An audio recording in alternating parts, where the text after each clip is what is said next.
then Z plus N is also even. In that case, the nucleus is most stable. So that results in the increase of the binding energy. So when the number of proton is even, number of neutron is also even, that makes the nucleus most stable and the binding energy increases. Okay, now actually what happens, see, if you have even number of protons, then it is divisible by 2. So we can have several pairs of protons with parallel and anti-parallel spins pairing with each other. So when we have a proton, see, suppose this is a proton with up spin, this is spin up, I may have another proton with spin down. So there is a pairing of the two proton inside a nucleus. So when the number of protons inside the nucleus is even, this pairing is complete. Similarly, when we have even number of neutrons,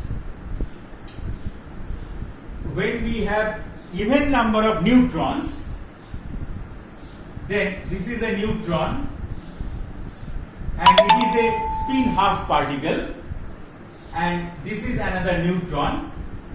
Now it is suppose spin up, it is spin down, so pairing occurs. So when the number of neutrons is even, the pairing is complete. But if suppose n is odd, then one neutron is left which is not paired with the other. So that results in the decrease of the binding energy. So due to that, we have a plus minus term. See, plus occurs when Z is even, N is even, and minus occurs when we have odd Z and odd N. So this pairing energy, so when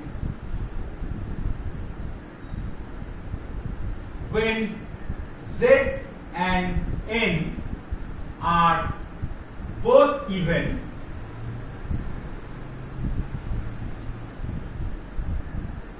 the pairing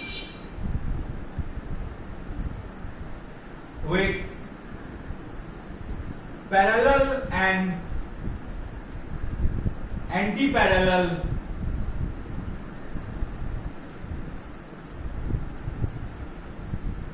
spins are complete, and the nucleus is stable. Now this increases the binding energy. Okay, but when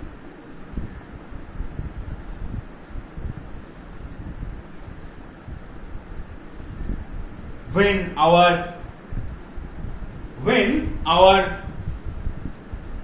N and Z, when N and Z both are odd, the pairing odd, then when N and Z both are odd, then one neutron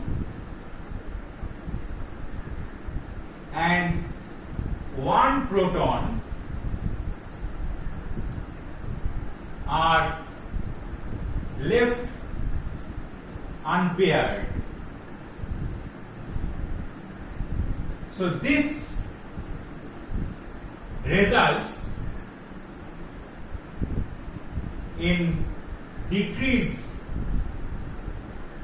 of binding energy. So this results in decrease of binding energy. So when N is odd and Z is odd, both are odd, so that results in decrease of binding energy, and we have to take the minus sign here. And value of delta I have already given. So, but another two cases may occur.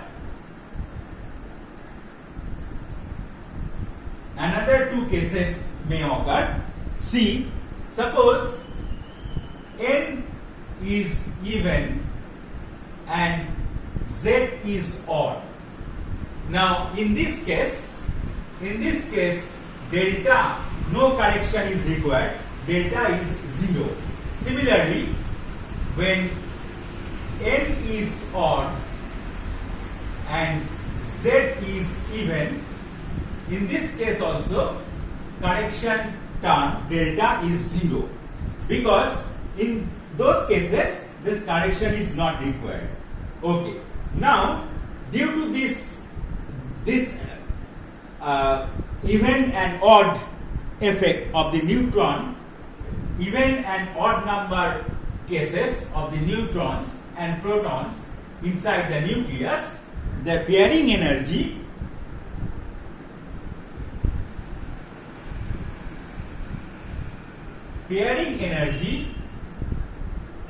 it is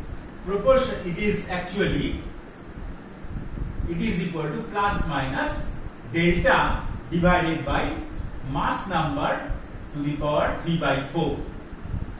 So this plus sign, this mass number a to the power 3 by 4 on the pairing energy depends on the mass number in this following way, and the correction, that is the plus sign, we have to choose when Z and N both are even, and minus sign is we have to choose when both Z and N are odd numbers. So thus I have explained all the 5 terms in the semi-empirical formula of the binding energy. So similarly, I have completed the discussion of this semi-empirical formula of the binding energy. So this is the volume energy term, this is the surface energy term, this is the Coulomb energy term, this is the asymmetry energy term, and this is the pairing energy term. Okay. Now, if we have the binding energy, then we can have the expression of binding fraction, semi-empirical formula for the binding fraction. Fb, this is the binding fraction, this is Be divided by A. So what happens? If you divide this whole thing by A, so A will cancel here, I will have AB, then minus AS, then we will have A to the power 1 by 3, because if you divide by A, it will be divided by A to the power 1 by 3. Okay. Then minus AC Z into Z minus 1 divided by, if you divide by A, so it will be A to the power 4 by 3. Then if you divide by A, this is minus AN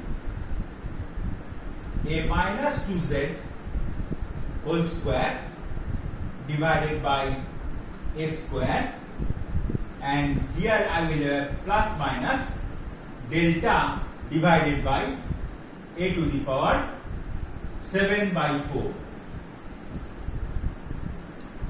Okay. So this is the semi-empirical formula for the binding fraction, that is the binding energy per nucleon. Okay.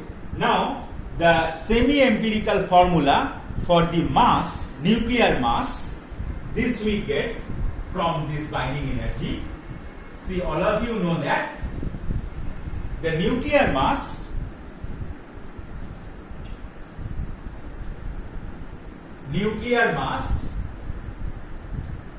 this I am calling as M nuclear, MNUC. So what is this? MNUC is actually, let me write it in this way, that is the mass defect, you know, delta M, I have already discussed. Delta M is equal to Z into MP. Z is the number of protons, MP is the mass of a single proton, then plus NMN minus M nucleus. So now what is the binding energy? Binding energy is delta M into C square, that is the whole thing into C square. So binding energy is delta M C square. So this is equal to ZMP plus NMN minus M nucleus C square. So M nucleus, you can see if you divide by C square, so M nucleus I can write it down in this way, that is the nuclear mass. So M nucleus is equal to, see, this is ZMP plus NMN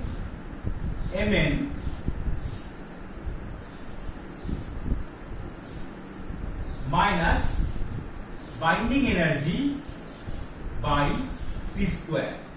So if you divide it by C square and bring this on the left hand side and this on the right hand side, you will arrive at this formula. So the semi-empirical formula for the mass is given in this way. So M nuclear, so this is nothing but, see, this is ZMP plus NMN